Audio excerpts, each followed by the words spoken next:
Hello everyone. Today I'm going to speak about how I'm standing in front of you today.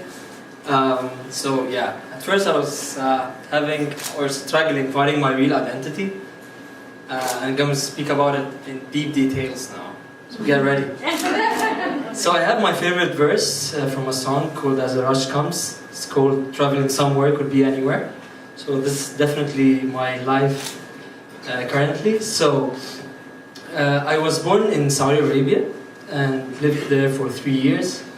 And then I moved to Egypt for educational purposes, and then lived there for quite a long time.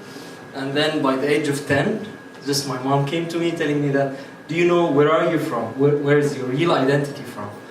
I was like, Egyptian? She said no. I was like, okay, from Saudi Arabia? She said no. I don't know what to answer her because I don't know where am I from.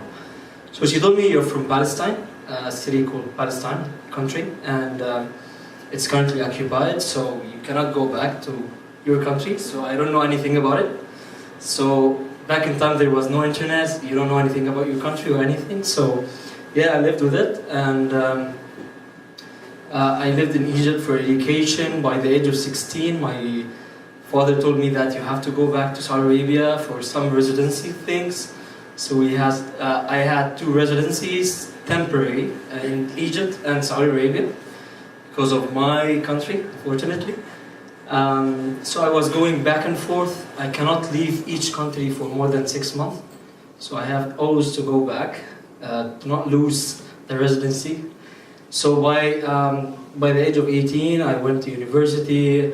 I was graduated with information technology bachelor's degree. And then my life was okay. And then by the age of 21, I went to Switzerland for an internship. It was amazing. I met a lot of beautiful people, open-minded people, in a good way, guys, in a good way. So then I was graduated from Egypt, and then my dad decided for me to go to Saudi Arabia to work.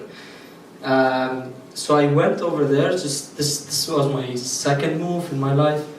And I worked in Saudi Arabia, I lived there, then I was going back and forth between Saudi Arabia and Egypt because I cannot leave the country more than 6 months. This is how it works, with my respect. And then life in Saudi Arabia wasn't that good, to be honest, because the complications over there is very, it's not good about the social life and everything. So I didn't like it at first. I was convincing myself always that you have to live your life, always look at the bright side. There's a lot of positives around you, don't look at the negatives. I was down a little bit because I don't know anyone over there. I started to build the community. So I decided to first take a scuba diver course. Do we have any scuba divers here? I know we have 1, 2, 3. Oh, good job. The reason why I took scuba diving, because I drowned before in the sea. So I want to face my fears, so I took it, and now I'm in a good level in scuba diving. I started building communities in Saudi in scuba diving. Then another company called me. I went with a very high level, so managerial position, senior level. I was really happy. I was traveling around, going around the world. I was very happy. My life was very stable, okay? But deep inside, I didn't like it because I don't have a home to return to. I have a temporary home. So while doing some travels between Saudi and Dubai, because when I was manager in Saudi, they promoted me to handle also some part of Dubai and United Arab Emirates. I forgot about Egypt, and my residency is gone. So in Egypt, all my family and friends over there, so I cannot go back. I have to wait for 2, 3, or 4 years maybe to take some special approvals because of my situation. For me, I was raised that you have to treat all people as the same. There's nothing called discrimination. So yeah, I was raised to treat all the people the same. It's all about respect, it's all about love. There's nothing called what's your skin color, what's your nationality, or what's your religion. So this is not part of me. So I reached a point in Saudi that they changed a lot of things in the government, with my own respect, and I didn't like it. I'll not speak about it in deep details because it's too long, but I reached a point in the company that they told me something which I didn't like, which related to discrimination and division. I'll not say the other word, and I didn't like it at all. Then I decided to leave.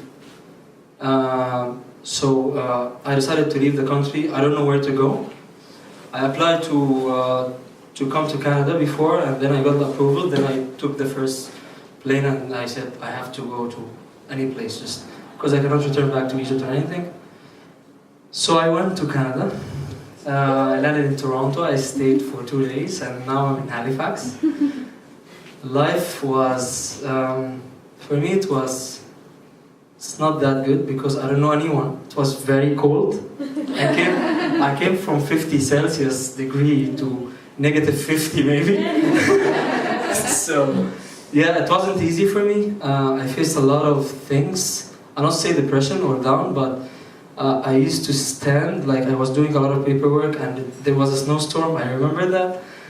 I used to stand in the middle, I don't know where to go. My phone died. And I don't know where to go, like I took it, an Airbnb thingy, you know. I don't know where's my home is and where should I go, like everything is snow, people were like running and everything, I don't know where to go to, like I was lost, you know. Then, like I said before, I was always looking at the bright side, the positive side. So I called my mom, I was telling her, hey mom, what's up, how are you doing? You know, the time difference is so bad, like. I called her, I think, at 8, she answered me at 3 in the morning, so it was like, yeah. So yeah, mom is giving me sometimes a push from inside that life is great. And she was asking me, how's everything? How are you doing in Canada? Are you having fun? I was like, yeah, it's very good. It's very cold, but it's okay, you know. I think the snow was here or something. I don't know how to move or anything. When did you get here, Mom? In January 13th. Yeah. Yeah, after my birthday by 13 days. Yeah. Yeah. I'm 28 by the way. So, yeah, I was struggling at the beginning, so I went to a shop. I asked for an iPhone charger, so I charged my phone to know how to go back. And life was not that easy for me at the beginning, so I looked at the Instagram, Facebook for events, for people to know, to speak with. So I found Halifax Social Network, and I followed them and sent a very small message that, guys, hey guys, I'm new here, and I need to meet new people, I need to meet friends, because I don't know anyone here. So I remember Laura's reply to me after 2 days or something. She told me, yeah, there's an event coming. So I started fitting myself inside the community.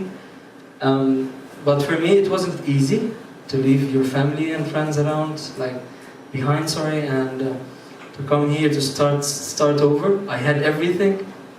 I used to travel a lot. I'm a traveler. I used to take my GoPro and travel, got lost in the city like a nomad, you know. And then suddenly life changed. But I wasn't down. I was very optimistic.